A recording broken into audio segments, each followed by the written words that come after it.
ఈరోజు stock market report చూద్దాం guys. Blue chip షేర్లలో అమ్మకాలు, భారత్పై సుంకాలు పెంచుతానన్న ట్రంప్ హెచ్చరికల ప్రభావం. ఈ ప్రభావం తోటి ఏమైందంటే స్టాక్ మార్కెట్ పడిపోయింది. ఇక్కడ చూడొచ్చు, సెన్సెక్స్ 322 పాయింట్లు పడిపోయింది, నిఫ్టీ 78 పాయింట్లు పడిపోయింది. This is bad news.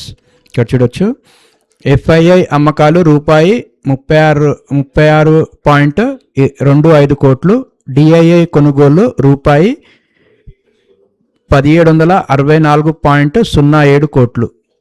HDFC bank, Reliance industries లాంటి బ్లూ చిప్ షేర్లు సహా ఐటీ షేర్లకు అమ్మకాల ఒత్తిడి ఎదురవ్వడంతో దేశీయ సూచీలు సోమవారం నష్టపోయాయి. భారత్పై సుంకాలు మరింత పెంచుతామంటూ అమెరికా అధ్యక్షుడు ట్రంప్ తన హెచ్చరించడమే ఇందుకు నేపథ్యం.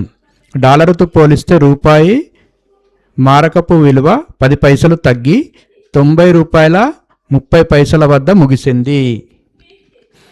బ్రెంట్ ముడి చమురు ధర 0.72% పెరిగి $61.19 వద్ద ట్రేడ్ అవుతుంది.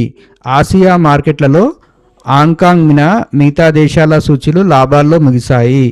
ఐరోపా మార్కెట్లు మిశ్రమంగా ఆరంభమయ్యాయి. బీఎస్సీలోని నామోదిత కంపెనీల మార్కెట్ విలువ రూపాయి 44,000 కోట్లు తగ్గి రూపాయి 480.8 లక్షల కోట్లు, అంటే 480.8 లక్షల కోట్లు అంటే 5.33 లక్షల కోట్ల డాలర్లు అన్నమాట. 5.33 లక్షల కోట్ల డాలర్లకు పరిమితమైందన్నమాట నామోదిత షేరు. రికార్డు గరిష్టాల వద్ద లాభాల స్వీకరణ. బీఎస్సీ సెన్సెక్స్ క్రితం ముగింపు 85,769.01, స్వల్ప నష్టాలతో 85,640.05 పాయింట్ల వద్ద ఆరంభమైంది. ఆ తర్వాత లాభాల్లోకి వెళ్ళిన వెంటనే నష్టాల్లోకి జారుకుంది. ఒక దశలో 85,315.33 పాయింట్ల వద్ద కనిష్టాన్ని నమోదు చేసిన చివరకు 322.39 పాయింట్లు కోల్పోయి 85,439.62 పాయింట్ల వద్ద ముగిసింది. ఎన్ఎస్ఈ నిఫ్టీ ఇంట్రాడేలో 26,373.2 వద్ద తాజా జీవనకాల గరిష్టాన్ని తాకింది. అయితే ఈ స్థాయిలో మదుపర్లు లాభాలు స్వీకరించడంతో క్రమంగా నష్టాల్లోకి వెళ్ళిన సూచీ చివరకు 78.25 పాయింట్ల నష్టంతో 26,250.3 వద్ద ముగిసింది. 14 షేర్లు నష్టాల్లో అంట. అదేంటో చూద్దాం. సెన్సెక్స్ 30 కంపెనీల షేర్లలో 16 మినహా మిగతావి నష్టాల్లో ముగిశాయి.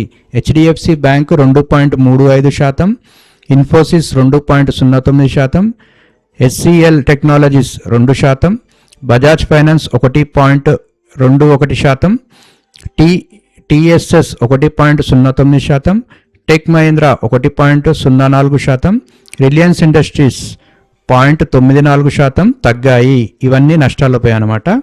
ఇంకా లాభాల్లో ఉన్నవేంటి?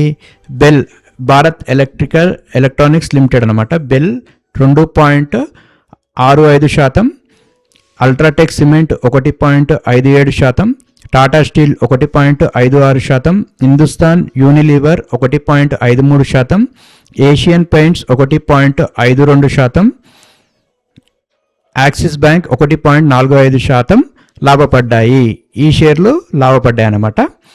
రూపాయి 12,000 కోట్ల సమీకరణ. టోరెంట్ ఫార్మా, అదేందో చూద్దాం. ప్రైవేట్ ప్లేస్మెంట్ పద్ధతిలో సెక్యూరిటీల జారీ ద్వారా రూపాయి 12,500 కోట్లు సమీకరించేందుకు టోరెంట్ ఫార్మాస్యూటికల్స్ డైరెక్టర్ల బోర్డు ఆమోదం తెలిపింది. ఇంకో పాయింట్ ఉంది గైస్, ఇది ఫిలిం ఇండస్ట్రీకి సంబంధించింది.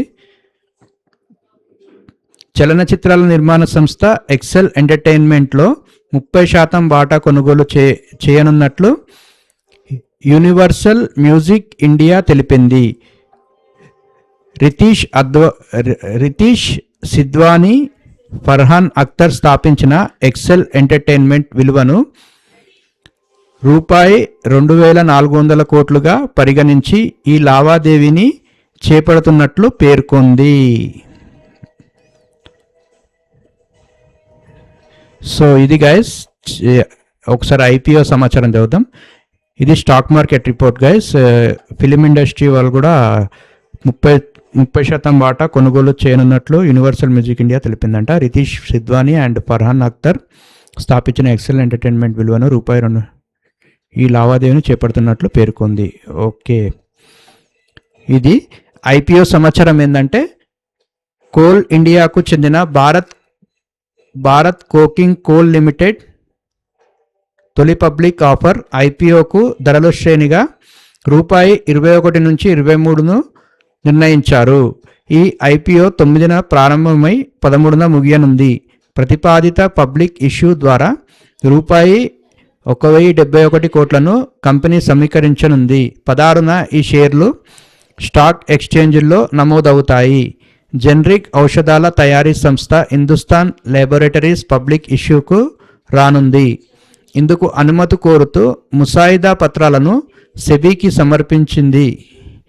ప్రతిపాదిత ఐపీఓలో భాగంగా 50 లక్షల తాజా షేర్లతో పాటు ఆఫర్ ఫర్ సేల్ ద్వారా ప్రమోటర్లకు చెందిన 91 లక్షల షేర్లను కంపెనీ విక్రయించనుంది.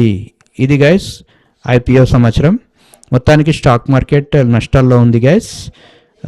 ఇది గైస్ ఈరోజు stock market update. Thank you.